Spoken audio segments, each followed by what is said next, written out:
Carolyn Jones, the woman who rocked Hollywood with her iconic role as Morticia Addams, kept a dark secret so well hidden it only came to light when doctors were forced to open her up on the operating table. During the peak of her dazzling career, few knew she was silently battling a private nightmare. But everything unraveled during a fateful flight. She vomited blood and was rushed into emergency surgery. What doctors discovered inside her body was nothing short of horrifying. Don't miss this video to uncover the secret she kept buried for nearly 40 years. But not everything in Caroline's childhood glittered. Her parents were constantly on edge, especially during the Great Depression, when financial burdens weighed heavily on her father. Unable to withstand the pressure, he abandoned the family in 1934. That became a wound that never healed in Carolyn's young soul. Her mother, who already struggled with agoraphobia, now had to battle poverty while raising her daughter, making life increasingly suffocating. With no other choice, they moved in with Caroline's grandparents. The already cramped house grew stifling, and worse, she had to endure her grandfather's violent temper, sudden fits of rage that left her in a state of constant fear. On top of that, Carolyn suffered from chronic asthma, often confined to bed for weeks at a time. During those long stretches of being trapped in her own fragile body, she turned to books, music, and Hollywood magazines as her escape. The glossy pages filled with dazzling stars became her window into another world, a place of glamour, brilliance, and endless opportunity. In that dream world, she wasn't a sickly, frail girl anymore, but a radiant star on the silver screen. From that quiet yearning, she began to nurture the dream of one day becoming a true movie star. When Carolyn heard about the Pasadena Playhouse, a prestigious acting school in California, she knew it was her only gateway out of reality. Determined to pursue her dream, in 1947, at just 17 years old, she became a student there. At the Playhouse, she didn't just study acting techniques, she also experienced her first taste of love. In August 1949, Carolyn met Don Donaldson. The romance between the 19-year-old girl and the 27-year-old man blossomed quickly. After only a year of dating, they married in 1950. To many, it seemed like a romantic love story, but in Hollywood, it sparked whispers of doubt. Unfortunately, the marriage lasted barely a year before ending in divorce, leaving Carolyn with a scar on her heart. Still, she refused to fall apart. After 3 years of effort, Carolyn graduated with honors from Pasadena Playhouse, ready to step into the world she had always dreamed of. But Hollywood was no easy place. She soon realized that talent alone wasn't enough.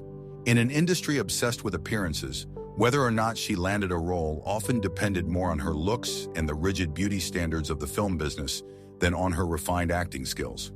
For the sake of her career, she decided on a complete transformation. Plastic surgery, dyeing her hair blonde, training to lose her Texas accent, altering her walk and posture, and investing in fashionable clothes. This reinvention changed everything. Shortly after, a talent scout noticed Carolyn during a performance at the Players Ring Theater. After a successful audition, she landed a 6-month contract with Paramount Studios. Caroline had officially stepped into the film industry, but the cost was steep. As much as she longed to act, she couldn't shake the frustration of knowing it was her new appearance, rather than her carefully honed craft, that ultimately opened the door. When Carolyn Jones signed her contract with Paramount, it seemed as though her path in film was finally opening up. In 1952, she made her debut in The Turning Point, a title that felt almost prophetic, as if signaling her own life's transformation. Her family was overjoyed. Her mother wept with pride while her grandparents danced in their small living room. But the glory quickly faded. After her debut, Carolyn landed only 2 minor, unimpressive roles before Paramount ended her contract. What had seemed like a dazzling beginning soon dissolved into a disheartening silence, with Hollywood nearly forgetting her. Financial troubles hit hard. The modest pay from Paramount was nowhere near enough to cover the high cost of living in Los Angeles. Things became so difficult that her younger sister Betty had to move in with her to help shoulder the rent. To survive, Carolyn took on any role she could find, from small films to stage productions. She returned to the theater lights at the Preston Sturgis Players Theater, a place that not only gave her work, but also introduced a new chapter in her personal life. There, Carolyn met Aaron Spelling, a young screenwriter still finding his footing in the industry. Between them, a strange yet undeniable connection blossomed. Both were ambitious, driven by a hunger to make their mark in entertainment. Most importantly, they shared a sense of humor that drew them closer together. To Carolyn, this wasn't just love. It was the fated meeting of two kindred souls. In 1953, fortune smiled on Carolyn once again. She was cast in House of Wax, one of the very first 3D films ever made. Her role was small, but the film became a worldwide sensation. For the first time, critics began to take notice of Carolyn, offering her words of praise. In the cutthroat world of Hollywood, her name was beginning to carve out a place of its own. Her star was rising on the horizon, and everyone believed she was on the verge of true stardom. But while her career was on the rise, her love life took a complicated turn. Carolyn was certain Aaron was the man of her life, and she waited for a proposal.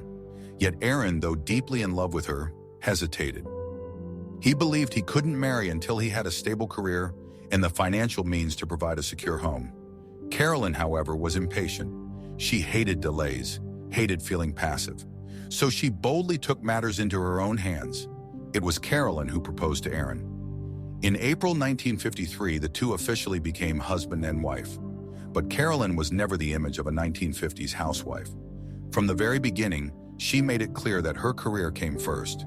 To her, having children just to fulfill a woman's duty was unfair. She openly admitted she didn't want motherhood to overshadow her artistic ambitions. It was a bold, almost rebellious choice against the standards of the time. But Carolyn stood firm. Meanwhile, fortune knocked on her door again. A casting director at Columbia Pictures noticed her and believed she was perfect for a major upcoming project, From Here to Eternity. He promised that if the audition went well, the role would be hers. To Carolyn, this wasn't just another chance. It was the golden ticket that could place her among Hollywood's true stars. But cruel fate turned its back on her once again. On the night before the crucial audition, Carolyn was struck by a raging fever from pneumonia. Her temperature soared past 104 degrees, and she was rushed to the hospital in critical condition. The dream role, one she believed would secure her stardom, slipped away and went to Donna Reed instead. Ironically, that very role won Reed the Academy Award. For Carolyn, it was like having her future stolen right before her eyes. She was haunted by the question, if I had been healthy that day, how different would my life be? The disappointment plunged Carolyn into a deep crisis. She feared her moment to shine had vanished forever. The jobs that followed were far from prestigious bit parts, supporting roles that kept her name hidden in the shadows. But then a spark of luck appeared in the unlikeliest place. In the bachelor party, Carolyn made a daring choice. She chopped off her long hair, dyed it dark, and reinvented herself with a completely new image. Her screen time lasted only 8 minutes, yet every second was electrifying. Critics showered her with praise, journalists rushed to interview her, and something no one expected happened. Carolyn was nominated for an Academy Award for Best Supporting Actress. It was a tremendous joy, but one laced with bitterness. On the night of the Oscars, Carolyn sat in nervous anticipation, waiting to hear her name. Instead, the victory went to Morticia Addams. Carolyn left the theater under the glittering lights, carrying the honor of recognition, but no trophy in hand. Still, that night carved a new determination deep within her. She would not stop until she proved herself to be an artist truly worthy of greatness. The next opportunity came in 1958 when Carolyn was cast alongside Elvis Presley in King Creole, the last film of the King of Rock and Roll before he entered the Army. Ironically, at that very time, Carolyn was struck with a fever of 1,002 degrees F. Fearing she might pass her illness on to Elvis, she asked to forgo the kissing scene. Elvis joked, "That's fine. Maybe this way I'll get out of military service." His half-serious remark sent the entire crew into laughter. Fortunately, the film was a massive success, marking another milestone in Carolyn's bumpy journey. Despite her growing fame, Carolyn remained typecast in eccentric supporting roles. When offered the script for Career, she firmly demanded the romantic lead, leaving the quirky sidekick role to Shirley Mann. Carolyn wanted to prove she could be a true leading lady, not just decoration beside the main characters. But life rarely follows the script. The film turned out to be a box office failure, though many critics praised it as Caroline's most nuanced and profound performance. For her, it was an artistic triumph, but a commercial disappointment. a paradox all too familiar in Hollywood. Behind the scenes, Carolyn began to immerse herself in the glamorous lifestyle of the Hollywood elite. She and Aaron Spelling, by then a well-known screenwriter, built a lavish 13-room mansion, filling her closets with furs and jewels. To the public, Carolyn maintained the image of a radiant star, but in truth, major scripts grew scarce, and the press mentioned her name less and less.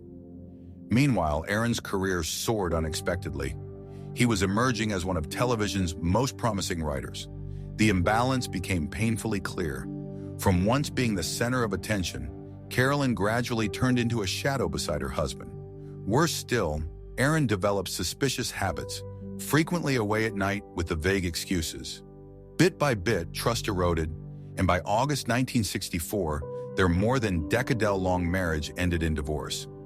At only 34, Carolyn seemed to be watching every part of her life collapse. But she had no idea she was about to step into the greatest role of her career. Until then, Carolyn had repeatedly turned down television offers, clinging to her dream of being a film star. Yet, an irresistible proposal for a daytime TV role made her reconsider. The character was eccentric, dark, and laced with humor, almost as if it had been tailor-made for Carolyn. It was a choice she didn't have to think twice about, and it became the defining role of her destiny. In 1964, Carolyn officially joined the cast of The Addams Family in the role that would define her career, Morticia Addams. Yet the show stirred controversy. When The Addams Family first premiered on September 18, 1964, many viewers were shocked by the sizzling on-screen chemistry between Carolyn's Morticia and her husband Gomez. Their bold displays of affection scandalized conservative audiences, but the chatter about their on-screen romance was nothing compared to Caroline's real torment. The infamous Morticia dress, though glamorous on camera, the gown was pure torture.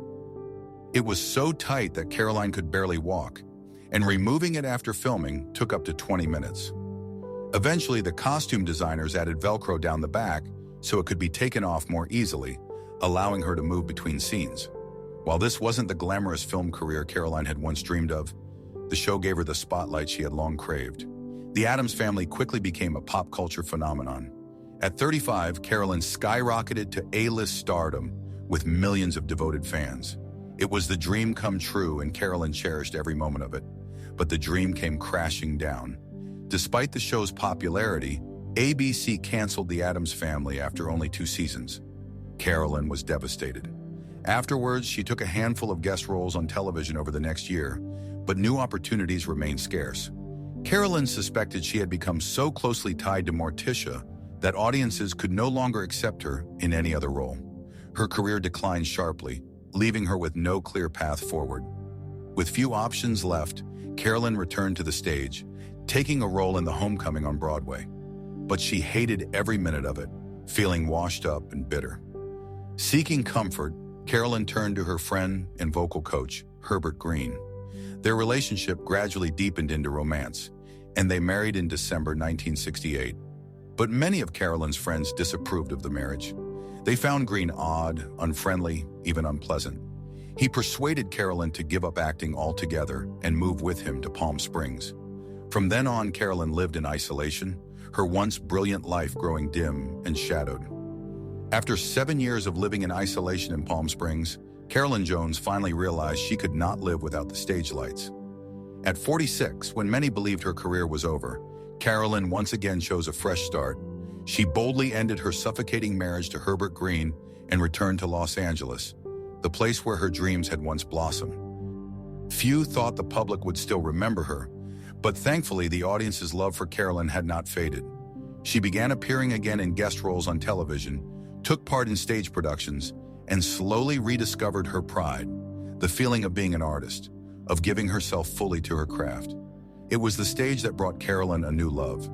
During rehearsals, she met Peter Bailey Britton, a passionate colleague full of energy. Their relationship blossomed naturally, giving Carolyn hope that she could finally find lasting happiness after so much loss. But fate did not allow her much time. On a flight from Dallas to Los Angeles, Carolyn suddenly fell gravely ill, vomiting blood violently in the airplane restroom. Upon landing, she was rushed straight to the hospital where doctors were forced to remove most of her stomach to save her life. The test results were devastating. advanced colon cancer.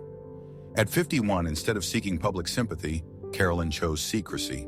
She quietly endured surgeries and exhausting rounds of chemotherapy, refusing to become an object of pity.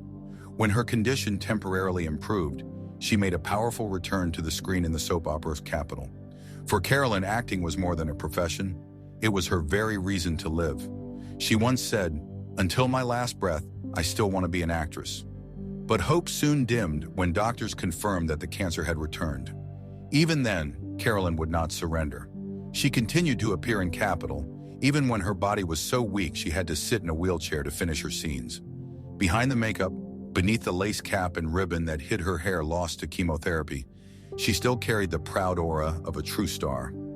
In September 1982, Carolyn and Peter held a simple yet deeply emotional wedding. She wanted to look radiant on her big day. And with all the strength she could muster, Carolyn appeared as a glowing bride, defying the pain that ravaged her body. It was a moment that affirmed both love and the pride of a woman who had once captivated millions. Yet less than a year later, in July 1983, Carolyn fell into a coma at her home in West Hollywood. She took her final breath on August 3, 1983, at just 53 years old. Before passing, Caroline had prepared her last wishes to donate Morticia's costume and wig to the Academy of Motion Picture Arts and Sciences as a testament to her iconic role. Her widower, Peter, also entrusted the original The Addams Family scripts to UCLA. In this way, Morticia Addams and Carolyn Jones herself live on in the memory of the public as enduring symbols of mysterious beauty, talent, and unyielding strength in the face of fate.